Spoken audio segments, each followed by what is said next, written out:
శ్రీమాత్రే నమః. సుఖజనక సంవాదం.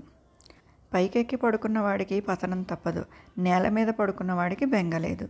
సన్యసించి భ్రష్టుడైతే మరతడికి దారి లేదు, దిక్కులేదు. పిపీలకను చూడు, చెట్టు మొదల నుంచి పాకుతూ పైకి వెళుతుంది. అలసిపోకుండా హాయిగా భద్రంగా మెల్లమెల్లగా ప్రయాణం సాగించి ఫలాన్ని అందుకుంటుంది.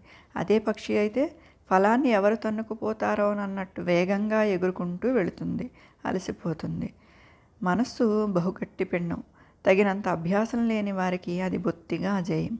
అందుచేత ఆశ్రమానుక్రమంలో దాన్ని జయించాలి. గృహస్థాశ్రమంలో ఉన్నప్పటికీ అతడు సుమతి, శాంతుడు, ఆత్మజ్ఞానం కలవాడు అయినట్లయితే లాభాలకు పొంగడు, నష్టాలకు కుంగడు. రెండింటా సమదృష్టితోనే ఉండగలుగుతాడు. వేదవిహిత కర్మలను ఆచరిస్తూ దుష్కర్మలను పరిహరిస్తూ యథాలాభ సంతుష్టుడై జీవయాత్ర సాగించేవాడు నిస్సంశయంగా ముక్తుడవుతాడు.